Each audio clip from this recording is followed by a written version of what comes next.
Now here I'm saying pretty much what we already said, but this is the way we developed it in class.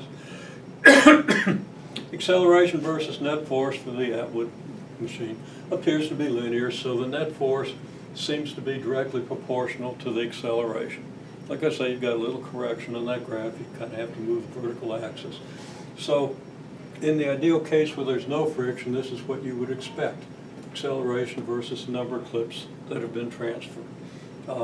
Where you start transferring the clips from a state where the masses on both sides are equal, so the net force is 0. Okay.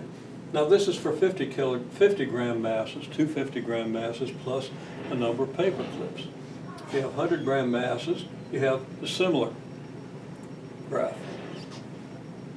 And again, that in the ideal situation, without having to worry about that little correction that we'll deal with later. You expect this graph, you expect that transferring a clip on a more massive system would have less effect than on a less massive system. If you exert a force on a greater mass, you don't accelerate it as much as you do on a lesser mass.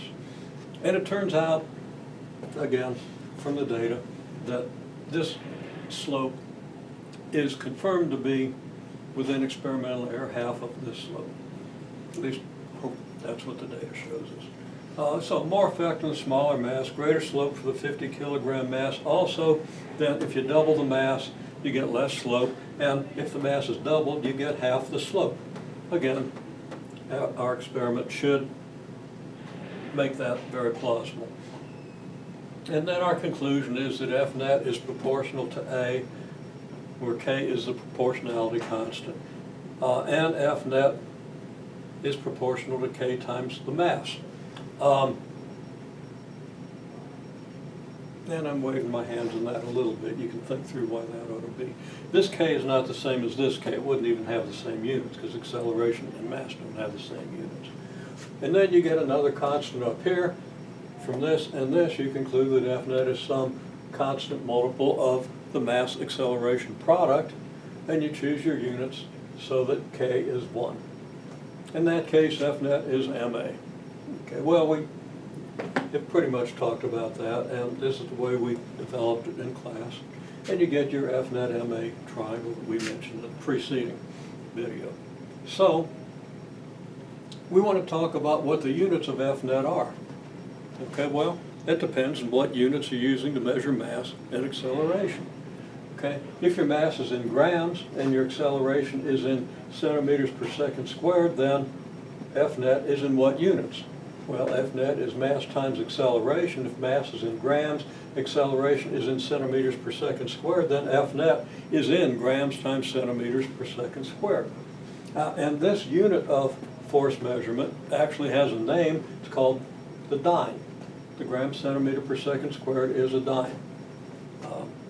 If the mass is in kilograms, acceleration in meters per second squared, then F net is in what units? It's kilograms times meters per second squared. That's the unit. We give it the name newtons. Now, if you ever want to remember what are the units of dynes, if you're given a force in dynes, what are the units? Well, that's the unit where you have mass in grams and acceleration in centimeters per second squared. Our experiment, we were using masses of 50, 100, 200 grams, and we were measuring our distances in centimeters. Now, we were measuring our time in squared counts. No attempt to make those counts a second. Matter of fact, we need counts that are somewhat shorter than a second, so we get more counts, so we can distinguish between the numbers, okay? We might get 2 counts for 2 completely different masses because 2 is there's a lot of percent difference between 2 and 3 or between 1 and 2. Well, you think about that. Anyhow, that's why we use a faster count if we can count it accurately. Still, if we can convert our counts to seconds, we know how long the pendulum was, we know how you were counting relative to the pendulum period. So we could easily take our counts and express them in seconds and get these units. So those would be the units that would be pretty natural to our situation. Okay. Now the numbers would be, very, very possibly kind of big. If you got 200 grams and 30 centimeters per second squared, then if you multiply those two numbers, you get like 6,000 dynes. So we were often working in units of, in quantities that were in the thousands of dynes. Okay? Well, in this system of units, which is the Scientific International System, SI, or Standard International Units, time is measured in seconds, distance is measured in meters, mass is measured in kilograms, and current is measured in amps, but that's not relevant to first semester physics here. In that case, your net force will be in these units, and that will be units of newtons. And again, if you forget what a newton is, you can go back to F net equals MA, and know that you're using kilograms, meters, and seconds, and figure out what it is. Kilograms, mass, meters per second squared, acceleration. Right there's your unit. Okay, so, well, we'll do a sample calculation here, but we'll do that in another video.